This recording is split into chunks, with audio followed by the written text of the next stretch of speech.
Un problème qui se posait dans l'église de Corinthe était que des croyants parlaient en langue pendant le culte pour parler dans des langues que personne ne comprenait, sans que personne ne les traduise. Par conséquent, ceux qui parlaient en langue attiraient l'attention, mais leurs paroles étaient en vain, puisque personne n'en saisissait le sens. Paul nous avertit fermement que toute parole en langue prononcée à l'église doit être interprétée. Mais dans l'église, j'aime mieux dire 5 paroles avec mon intelligence afin d'instruire aussi les autres plutôt que 10 000 paroles en langue. 1 Corinthiens 14, 19. Autrement, les autres membres de l'église ne tireraient aucun profit de paroles qu'ils ne comprendraient pas. Parler en langue dans l'église à seule fin de montrer à tous qu'on a ce don est prétentieux et inutile. Paul dit aux Corinthiens que si 2 ou 3 personnes veulent parler en langue au cours d'une réunion, une autre personne ayant le don d'interprétation des langues doit être présente également. S'il n'y a pas d'interprète, qu'on se taise dans l'église et qu'on parle à soi-même et à Dieu. 1 Corinthiens 14, 28. La nature temporelle du don des langues concerne également le don d'interpréter les langues. Si le don de parler en langue existe dans l'Église aujourd'hui, il doit se manifester conformément aux Écritures. Il doit agir d'un véritable langage intelligible. 1 Corinthiens 14, 10. Servant à communiquer la parole de Dieu à des individus d'autres langues maternelles. Acte 2, 6, 12. Convenablement et avec ordre. 1 Corinthiens 14, 40. Car Dieu n'est pas un Dieu de désordre, mais de paix. 1 Corinthiens 14, 33. Le don spirituel dit don de foi fait partie de la liste des dons de l'esprit en 1 Corinthiens 12. Le verset 9 dit que certains croyants ont un don de foi sans plus d'explication. Tous les croyants ont reçu de Dieu la foi qui sauve en tant qu'unique moyen de leur salut. Éphésiens 2, 8, 9. Mais tous n'ont pas le don spirituel dit don de foi. Comme tous les dons spirituels, le don de la foi est distribué pour le bien de tous. L'édification du corps de Christ. 1 Corinthiens 12, 7. Le don de la foi peut se définir comme une confiance exceptionnellement forte en les promesses, la puissance et la présence de Dieu, permettant aux croyants de prendre position courageusement pour la poursuite de l'œuvre de Dieu dans l'Église.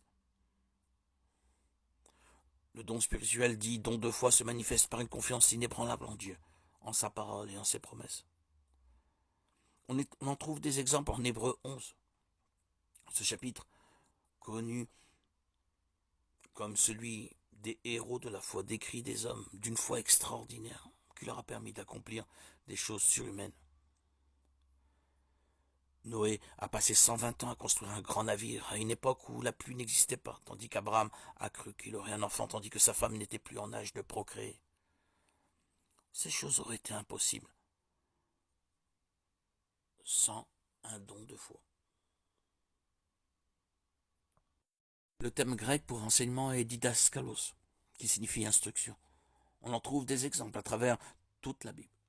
Jésus lui-même, le grand enseignant, a ordonné à ses disciples: allez donc, faites de toutes les nations des disciples, baptisez-les au nom du Père, du Fils et du Saint-Esprit, et enseignez-leur à mettre en pratique tout ce que je vous ai prescrit. Matthieu 28, 19, 20. Il leur a dit d'enseigner aux nouveaux disciples tout ce qu'il leur avait prescrit en matière de doctrine et de vie sainte. Les messagers de Christ ne doivent pas enseigner les commandements des hommes, ni leurs propres spéculations, mais uniquement ce que Christ a ordonné. L'application pratique du don de miséricorde est le service accompli avec joie. Romains 12, 8. Nous sommes tous appelés à être miséricordieux. En Matthieu 25, 40, Jésus dit: je vous le dis en vérité, toutes les fois que vous avez fait cela à l'un de ces plus petits de mes frères, c'est à moi que vous l'avez fait. Matthieu 5, 7 promet que les miséricordieux obtiendront miséricorde. En tant que pécheurs, aveugles et morts spirituellement, nous ne valons pas mieux que les aveugles en Matthieu 20. Tout comme ils dépendaient entièrement de la compassion de Christ pour leur rendre la vue, nous avons besoin de lui pour nous faire voir sa bonté et nous accorder son salut. Psaume 85, 7. Cette vérité fondamentale que notre espérance dépend de la miséricorde de Christ seul, non de nos propres mérites, doit nous inspirer pour suivre son exemple de service, empreint de compassion, et pour manifester sa miséricorde aux autres, comme elle nous a été manifestée en nos vies.